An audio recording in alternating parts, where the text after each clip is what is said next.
System online, accessing classified archives. Welcome to Terminal Unsolved. File initiated. This case begins in Portland, Oregon in 1981. The setting is important. Arcades were not side attractions then. They were social centers for teenagers, competitive players, and anyone with quarters in their pocket. A new cabinet could spread through a local scene fast. If the game was strange, people talked. If the game made players sick, people talked even faster. According to the legend, a new arcade game appeared in local Portland area arcades under the title Polybius. The cabinet was described as completely black.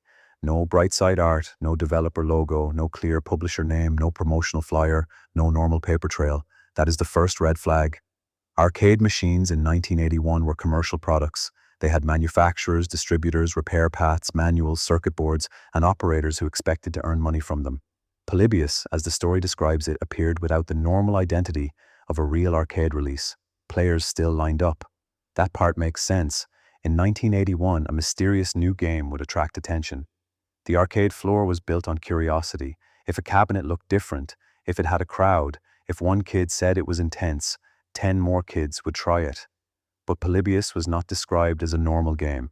It was not remembered as a maze game, a shooter, or a simple high-score challenge. The legend says it used flashing geometric graphics, abstract vector shapes, and sound patterns that felt aggressive and disorienting. We need to be precise. No verified original Polybius cabinet has ever been found. No authenticated ROM has ever surfaced. No confirmed 1981 arcade record proves the machine existed. So the verified fact is not that Polybius was real. The verified fact is that Polybius became one of the most persistent arcade urban legends ever recorded. Act 1 is the strange machine. The story says a black cabinet appeared around Portland in 1981. It had no normal branding. The title was Polybius. Teenagers played it. The cabinet drew attention because it looked official enough to take coins, but anonymous enough to raise questions. That is the hook. A machine in public. A machine with no owner. A machine designed to be touched by children and teenagers before anyone understood what it was. If this were only a lost arcade game, the case would end there. It does not end there. The second part of the legend is what made Polybius infamous. Players did not just say the game was difficult, they said the game affected their bodies.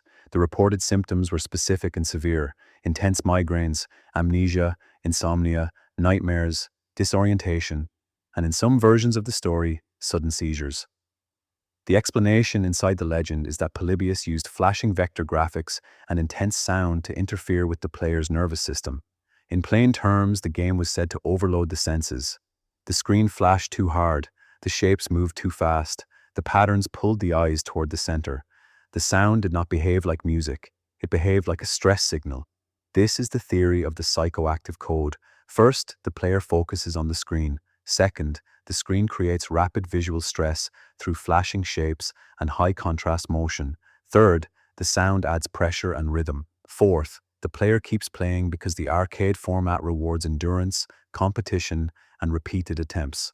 In the legend, those 4 steps produce the reported effects: headaches, confusion, memory gaps, sleeplessness, and seizures. We should separate 2 things. It is true that flashing visual patterns can be risky for some people. Photosensitive seizures are a known medical issue. It is also true that long arcade sessions can cause fatigue, headaches, eye strain, nausea, and stress. But the specific claim that Polybius was engineered to manipulate brain waves has never been proven. That is why the case is still an urban legend, not a confirmed medical incident. The legend becomes frightening because it takes a real risk and gives it intent. A normal game might accidentally cause discomfort. Polybius, according to the story, was built to cause it. That is the difference. The story says the screen was not only showing images, it was testing the player. How long could the player keep watching? How fast did reaction time collapse? Did the player return the next day? Did the player remember the session clearly? This is where the case moves from medical horror to conspiracy. Act 3 introduces the most terrifying part of the legend: the men in black. Witnesses allegedly reported that normal arcade technicians did not service the Polybius machines. Instead, mysterious men in black suits would arrive at the arcade, usually after hours or during quiet periods. They would open the back of the cabinet and access the machine directly. Here is the key detail: they did not collect the quarters, they collected data. In a normal arcade business, the money matters. Operators empty coin boxes, technicians repair controls, monitors, and boards. If the cabinet is profitable, the quarters are the reason it stays on the floor. But in the Polybius legend, the quarters are irrelevant. The machine is not treated as a game, it is treated as a data collection device. That detail changes the whole story. If the men in black were collecting data, then the high score was not the real output. The real output was the player, how the player reacted, how long the player stayed, whether the player came back, whether the player became sick afterward, whether the player remembered what happened. This is where the legend connects to MKUltra. MKUltra was real. It was a CIA program that investigated mind control, behavior modification, drugs, interrogation, and psychological manipulation. The program began in the Cold War era and became infamous because some experiments involved unwitting subjects. That history does not prove Polybius existed, but it explains why the Polybius conspiracy is so powerful. The argument made by believers is simple. If the government had already studied mind control in secret, then a public arcade cabinet could have been a field test. The cabinet would attract volunteers without calling them subjects. The players would pay to participate. The environment would be public, noisy, and hard to reconstruct later. The side effects could be blamed on stress, exhaustion, or normal arcade overstimulation. And the data could be removed quietly by men who did not look like arcade employees. That is the core government experiment theory. It is direct, it is disturbing, it is also unproven.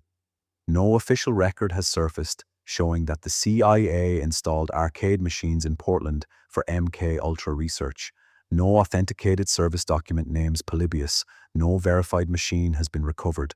But as a piece of conspiracy logic, the story works because it connects a real program to a missing machine. The men in black are the climax because they answer the question of motive. Why would anyone build a game that made players sick? In the legend, the answer is data. Data on fear, data on attention, data on memory, data on the physical limits of young players exposed to controlled visual and audio stress. This is the exact point where the case must stay honest. The legend makes a clear claim. The evidence does not confirm it. That gap is the reason Polybius survives. Act 4 is the disappearance. According to the legend, the Polybius machines did not stay in arcades for long. After about a month, they vanished. Not one cabinet, every cabinet. The machines were allegedly removed overnight. The players were left with symptoms, rumors, and no machine to point to. No hardware was recovered, no original code was verified, no official records were found, no manufacturer came forward with a normal commercial explanation. These final facts cut both ways. For skeptics, the missing evidence is the answer. Polybius was probably an urban legend built from arcade panic, real medical concerns about flashing screens, rumors about government experiments, and later internet storytelling. For believers, the missing evidence is the point. If the machine was part of a classified test, then the absence of hardware and paperwork is exactly what they would expect. Theory A is the rational explanation. A strange story forms after real arcade incidents, exaggerated symptoms, and public fear of video games. Over time, the story gets sharper. The cabinet becomes black. The title becomes Polybius. The technicians become men in black. The sickness becomes mind control. Theory B is the conspiracy explanation. A real machine existed. It was installed briefly. It tested visual and audio stimulus on teenagers. It recorded responses. Men in suits collected the data. Then the operation was wiped clean. The strongest evidence against Polybius is simple.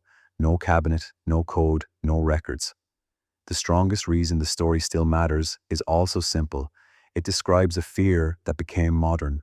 A screen that measures attention, a game that tracks behavior, a system that learns from the player while the player thinks he is only playing. That does not prove Polybius was real. It proves the legend understood something. The most dangerous machine is not always the one with a weapon attached. Sometimes it is the one that convinces people to stare at it voluntarily, repeat the test, and call it entertainment. So the final question is direct. Was Polybius an elaborate urban legend built on mass hysteria, arcade sickness, and Cold War paranoia? Or was it a highly successful government psychological experiment field-tested on teenagers, then erased before anyone could prove what happened? File status: unresolved. To maintain clearance for future decrypted files, initialize the subscribe protocol. End of file. System entering standby mode.